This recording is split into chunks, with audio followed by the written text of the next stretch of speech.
બિરસા મુંડાની 150મી જન્મજયંતિ 2024ની ઉજવણી અંતર્ગત આદિવાસી જન ઉત્કર્ષ મહોત્સવ 2024નું સમાપન અંબાજી ખાતે યોજાશે। જે કાર્યક્રમના સુચારુ આયોજનને લઈ જિલ્લા કલેક્ટર શ્રી મિહિર પટેલના અધ્યક્ષસ્થાને બેઠક યોજાઈ। બિરસા મુંડાની 150મી જન્મજયંતિની ઉજવણી 2024 આદિવાસી જન ઉત્કર્ષ મહોત્સવ 2024ના સમાપન કાર્યક્રમ અંબાજી ખાતે યોજાશે। કાર્યક્રમના સુચારુ આયોજનને લઈ જિલ્લા કલેક્ટર શ્રી મિહિર પટેલના અધ્યક્ષસ્થાને યોજાઈ બેઠક।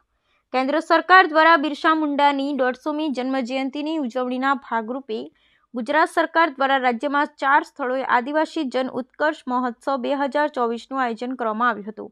તારીખ 28 નવેમ્બર 2024થી ઉમરગામ વલસાડથી શરૂ થયેલા આદિવાસી અમૃત કુંભ રથયાત્રાનું સમાપન આગામી તારીખ 11 ડિસેમ્બર 2024ના રોજ અંબાજી ખાતે કરાશે। આગામી તારીખ 10 અને 11 ડિસેમ્બરના રોજ 2 દિવસીય આદિવાસી જન ઉત્કર્ષ મહોત્સવનું આયોજન હેલીપેડ ગ્રાઉન્ડ અંબાજી ખાતે કરાશે।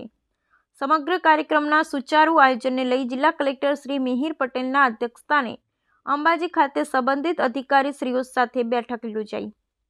બેઠકમાં જિલ્લા કલેક્ટર શ્રીએ જણાવ્યું હતું કે સરકારશ્રીની માર્ગદર્શિકા મુજબ સમગ્ર કામગીરીનું આયોજન કરાશે, જેમાં તારીખ 10 ડિસેમ્બરના રોજ ઇનોગ્રેશન કાર્યક્રમ, સેમિનાર, લાભાર્થીઓને લાભોનું વિતરણ, પ્રદર્શન, ઉદ્ઘાટન અને નિદર્શન તથા સાંજે સાંસ્કૃતિક કાર્યક્રમનું આયોજન કરાશે। સેમિનાર સત્ર અંતર્ગત લોકોને જનજાતિ ગૌરવ દિવસ અંતર્ગત માહિતી, dairy technology, skill training four tribal youth, natural farming વિષય પર માર્ગદર્શન આપવામાં આવશે।